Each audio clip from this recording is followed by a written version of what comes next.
Installing a 15 kilovolt cable on a rooftop, whether asphalt or another material, presents several restrictions rooted in safety and technical guidelines. The National Electrical Code, or NEC, plays a crucial role in regulating such installations.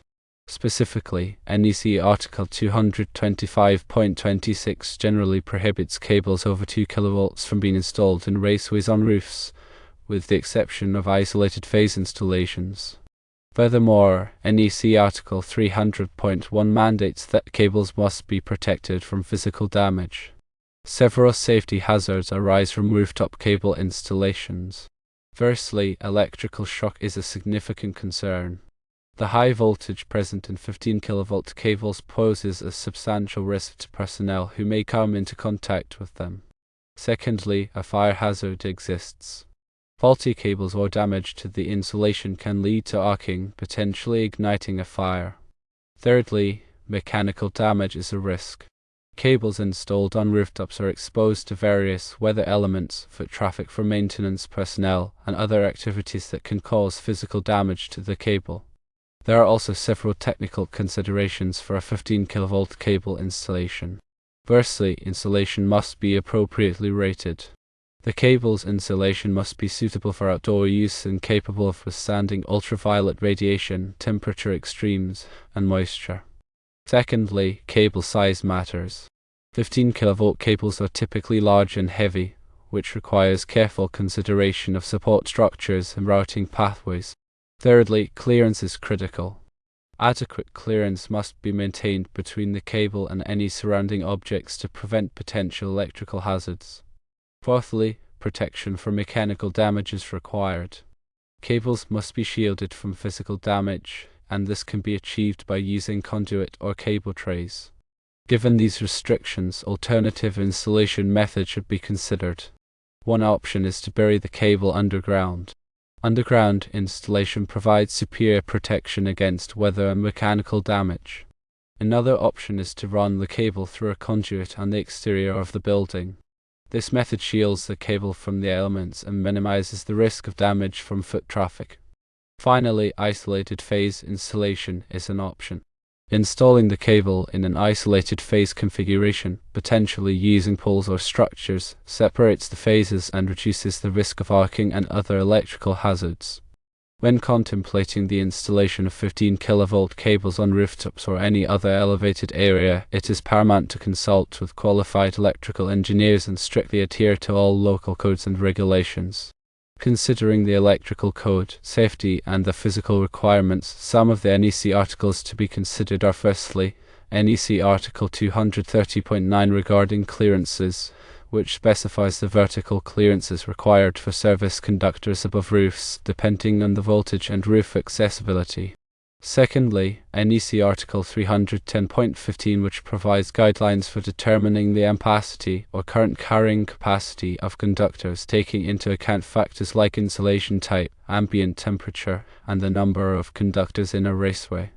Thirdly, NEC Article 314.27, which covers outlet boxes, conduit bodies, and fittings used to support and protect the cable. It specifies requirements for box fill, conductor bending space, and secure mounting. Fourthly, NEC Article 392 addresses cable trays, which are often used to support and route cables on rooftops. It covers requirements for cable tray construction, installation, and grounding. Fifthly, NEC Article 399 provides requirements for outdoor overhead conductors over 600 volts. It covers conductor clearances, support structures, and methods of installation. Sixthly, NEC Article 490 provides requirements for equipment, including transformers, located in areas accessible to unqualified persons. It covers guarding, grounding, and clearances. These various factors include weather conditions, potential for physical damage, and proximity to other equipment and structures.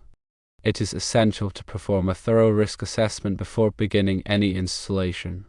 If there is snow in the area, it is important to consider the weight and the possible melting and refreezing of water. The weight could cause damage to the support structure. When it comes to a roof surface such as asphalt, or even a lighter material like a membrane or single-ply roof, the support must be spread to minimize the point load. It is also important to consider the wind and how it will impact the cable along its run, as wind can cause vibration, which can cause loosening of connections, or even wear and tear on the cable itself as it rubs up against the support structure or the roof. Ensure the cable is secured adequately to prevent movement. It is important to select a cable type that is suitable for direct exposure to sunlight. Ultraviolet radiation can degrade many common cable insulation materials over time, leading to cracking and eventual failure. Cables marked as sunlight resistant are designed to withstand prolonged exposure.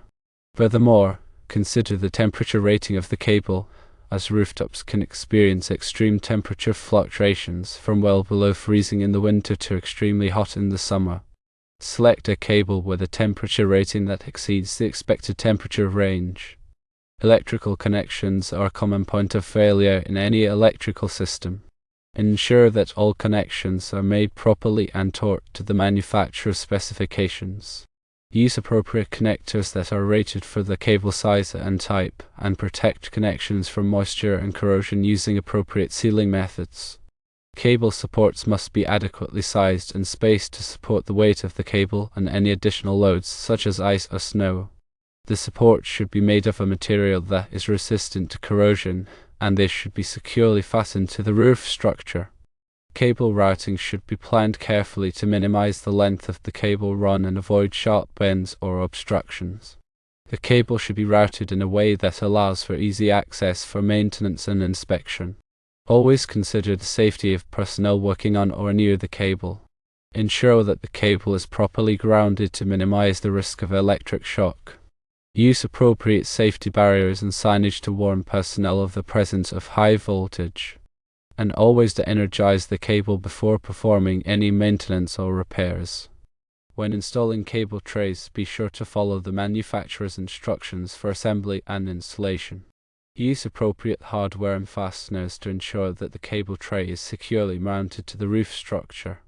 Provide adequate spacing between the cable tray and other objects to allow for ventilation and prevent overheating. When using conduit, select a conduit type that is suitable for outdoor use and resistant to corrosion. Use appropriate fittings and connectors to ensure a watertight seal. Support the conduit at regular intervals to prevent sagging or damage. Regularly inspect the cable, connections, and supports for any signs of damage or deterioration. Perform routine maintenance such as tightening connections and replacing damaged components to ensure the long-term reliability of the system. Keep detailed records of all inspections and maintenance activities. It is important to consider the type of equipment that will be connected to the 15 kV cable.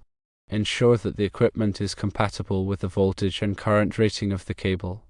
Provide adequate overcurrent protection to protect the cable and equipment from damage due to overload or short circuit. Follow all applicable codes and standards for the installation of electrical equipment. Permits and inspections may be required for the installation of a 15 kV cable on a rooftop. Contact your local building department or electrical inspector to determine the requirements in your area.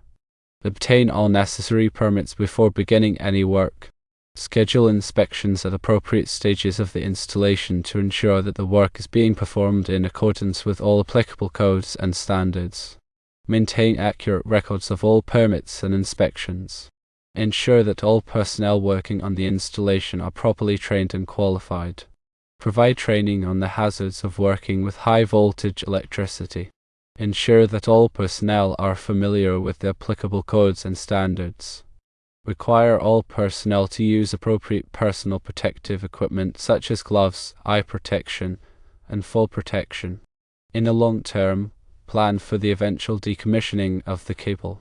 Have a plan in place for safely removing the cable and equipment when it is no longer needed.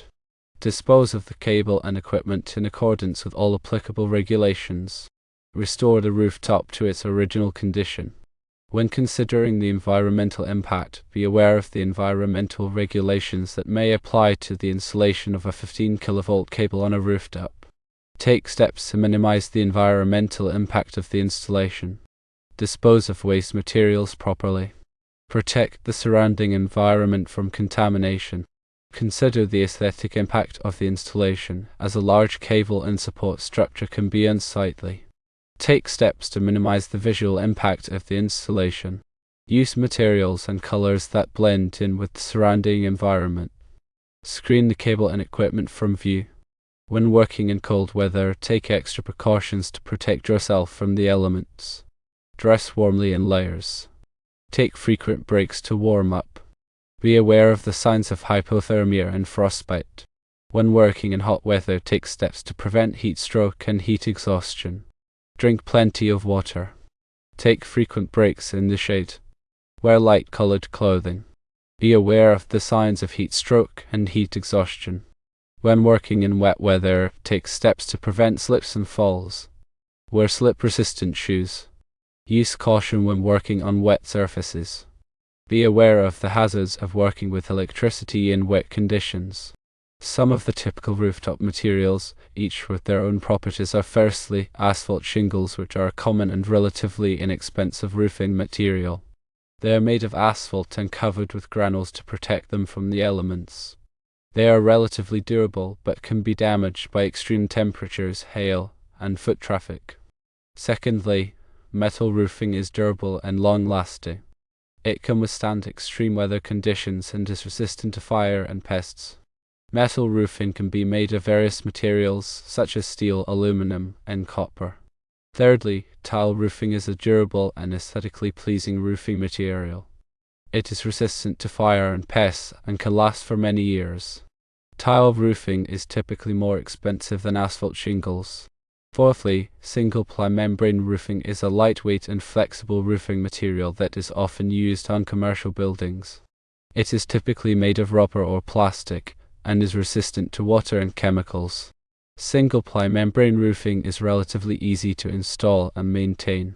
Fifthly, built-up roofing is a traditional roofing material that is made of multiple layers of asphalt and felt. It is durable and long-lasting, but can be heavy and difficult to install. Built-up roofing is often used on flat or low-sloped roofs. Regardless of the roofing material, it is important to ensure that the roof is structurally sound and capable of supporting the weight of the cable and support structure. It is also important to ensure that the roof is properly waterproofed to prevent leaks, and regular inspections should be performed to look for any issues.